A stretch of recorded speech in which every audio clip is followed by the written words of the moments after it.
Whenever a legend speaks about a lost friend, the entire world listens. That night, Paul McCartney said something that made Jimmy Fallon stop the live show.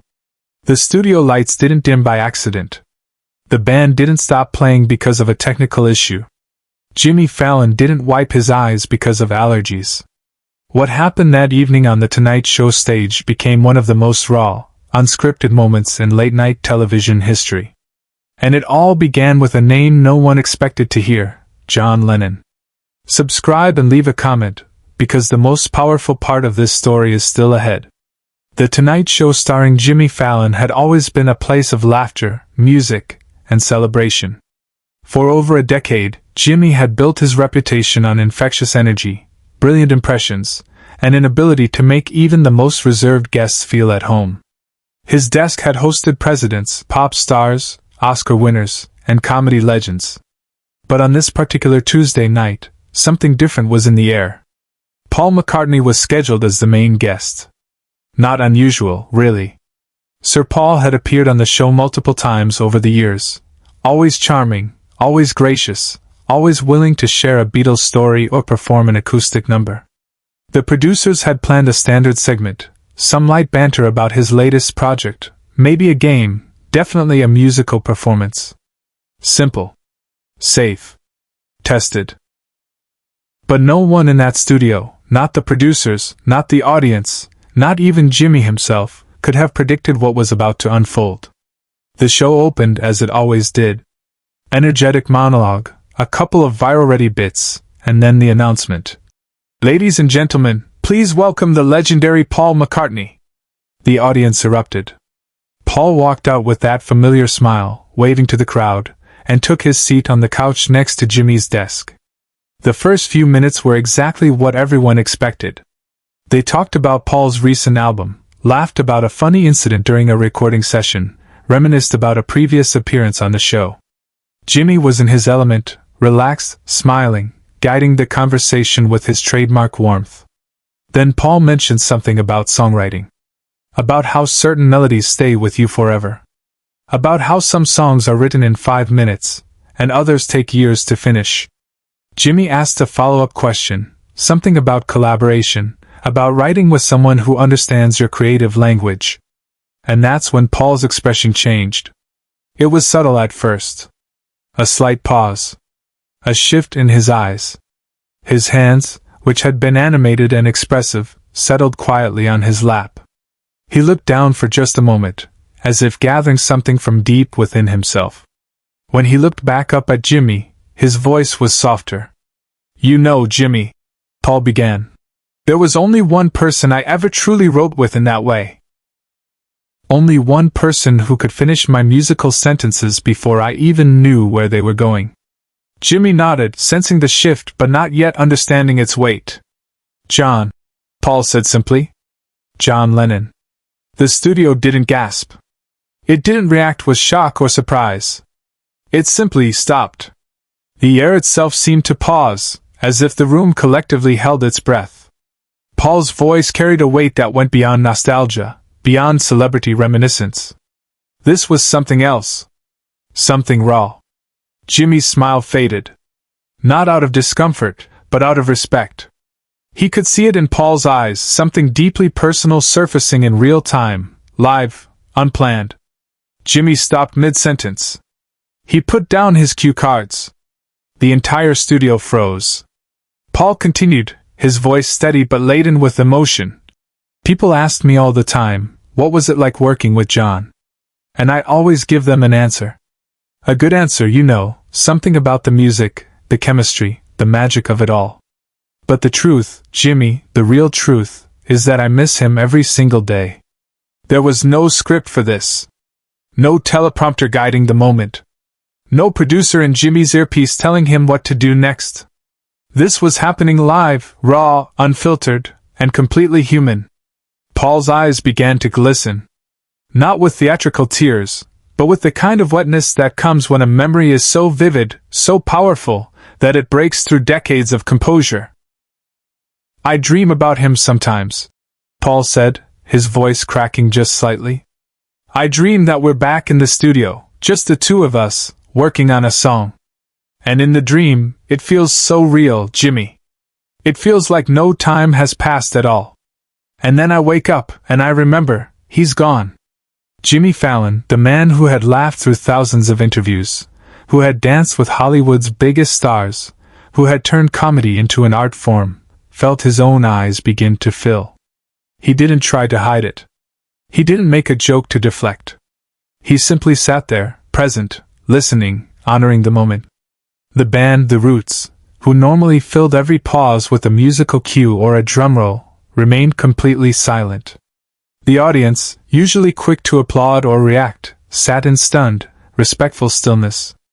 Even the camera operators seemed to sense the gravity of what was happening, keeping their shots steady, unobtrusive, almost sacred. Paul looked directly at Jimmy, and in that moment, it wasn't a legendary musician talking to a famous host. It was one human being sharing grief with another. "The last time I saw him," Paul continued, "we had an argument. A stupid, silly argument about something that doesn't even matter anymore. And I never got to tell him. I never got to say." His voice trailed off, and he closed his eyes for a moment, collecting himself. Jimmy reached across the desk. He didn't say anything. He just extended his hand, and Paul took it. They held that connection for several seconds, a simple gesture that spoke louder than any words could. Behind the scenes, Fallon made a decision that defied every producer's expectation. He turned to the audience, his voice thick with emotion, and said, "We're going to take a moment here. We're not going to commercial. We're not moving on. We're just going to be here. With Paul. With this." The producers in the control room exchanged glances. This wasn't protocol. Live television doesn't stop. Schedules don't pause. But something told them not to intervene. Something told them this was bigger than ratings, bigger than format, bigger than the show itself. Paul took a deep breath and continued. "You know what I regret most, Jimmy? It's not the argument. It's not the things left unsaid. It's that I never told him enough how much he meant to me. How much his friendship, his talent, his spirit shaped everything I became. I was too British about it, you know?" He laughed softly through his tears. "We didn't talk about feelings back then. We just made music." Jimmy nodded, his own tears now visible, streaming down his face on live television. "Paul," he said quietly, "I think he knew. I think he absolutely knew." Paul smiled, a sad but genuine smile. "I hope so, Jimmy. God, I hope so."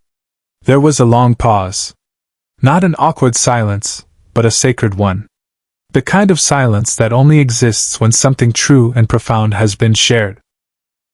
Then Paul did something no one expected. He reached into his jacket pocket and pulled out a small, worn piece of paper.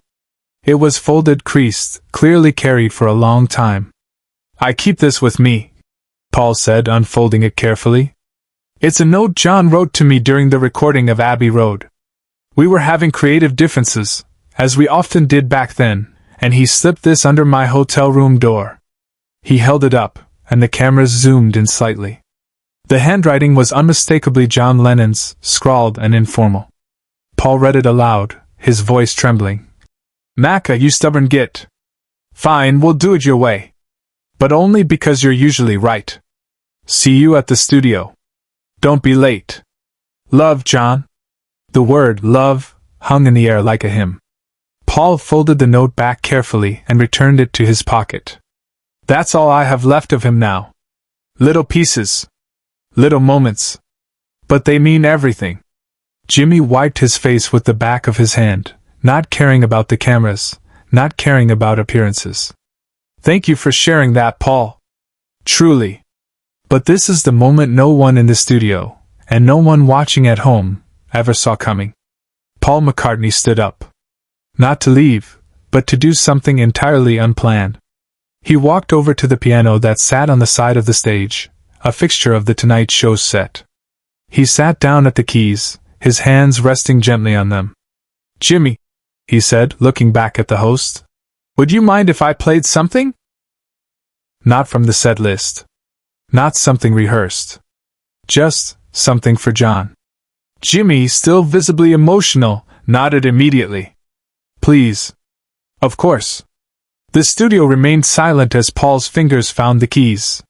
He began to play a melody, soft and haunting, something that sounded both familiar and entirely new.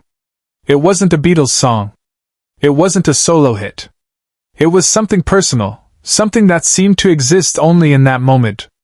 And then he began to sing, his voice quiet but clear. I see you in the morning light, I hear you in the evening rain. I feel you in the songs we wrote, and I'll find you there again. It wasn't a full song. It wasn't polished or produced. It was raw, honest, and heartbreaking. A tribute, a prayer, a goodbye that had been decades in the making. When he finished, Paul rested his hands on the keys and bowed his head. The studio remained silent. No one dared to break the spell. Then, slowly, one person in the audience stood up. Then another. Then another.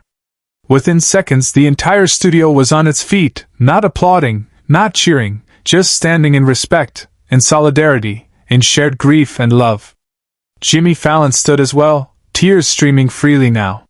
He walked over to Paul, and without a word, embraced him. It wasn't a celebrity hug for the cameras. It was two men, connected by the universal language of loss, holding each other in the only way humans know how. When they finally separated, Paul looked at Jimmy and said, "Thank you for letting me do that." Jimmy shook his head. "No, Paul. Thank you for reminding all of us what matters." The show didn't go to commercial. The musical performance that had been scheduled was quietly cut. Instead, Jimmy and Paul sat together on the couch, not as host and guest, but as two people sharing space, sharing silence, sharing humanity. The camera operators didn't know where to look. Every angle felt intrusive, yet they knew this moment needed to be captured. One cameraman, a veteran of 20 years in television, later said he had never felt such weight in a studio before. It wasn't entertainment anymore, he recalled. It was witnessing something sacred. In the control room, producers watched their monitors in complete stillness. No one reached for a button. No one called for a cut. They simply let it unfold, understanding instinctively that some moments are bigger than format, bigger than schedule, bigger than the machinery of television itself. Eventually, the show did end. But the moment didn't. Clips of the segment spread across social media within minutes. Millions of people watched, rewatched, and shared it. Not because it was funny or entertaining, but because it was real. In the days that followed, Jimmy Fallon received messages from people all over the world. People who had lost friends, family members, loved ones. People who saw themselves in Paul's grief, in Jimmy's empathy, in that unscripted moment of human connection. One letter stood out to Jimmy. It was from a woman in Liverpool, John Lennon's hometown. She wrote, "Thank you for giving Paul the space to grieve publicly. Thank you for not turning it into entertainment. Thank you for showing us that it's okay to miss someone, even after all these years." Jimmy kept that letter in his desk drawer, next to his own notes and mementos. It reminded him why he did what he did. Not for ratings. Not for viral clips. But for moments like that one. Moments that mattered. Share and subscribe. Make sure this story is never forgotten. Paul McCartney and Jimmy Fallon remained friends after that night. They spoke occasionally, not about work or appearances, but about life, about loss, about the things that connect us all. And whenever Jimmy tells the story of that night, he always ends it the same way. "Paul taught me something that evening. He taught me that the best thing you can do for someone who is grieving is to simply be there. Not to fix it. Not to move past it. Just to be there." The note that Paul carried, the one from John Lennon, became a symbol for Jimmy. He began carrying his own notes, letters from people who mattered to him, reminders of connections that transcended time and space. The Tonight Show continued, of course. The laughter returned. The games, the sketches, the celebrity interviews. But everyone who worked on that show, everyone who was in that studio that night, carried something new with them. A deeper understanding of what it means to be human. To grieve. To remember. To love. That night changed everything. Not just for Paul, not just for Jimmy, but for everyone watching. Because sometimes the greatest gift we can give someone is permission to grieve. To remember. To love out loud. And somewhere, John Lennon was smiling.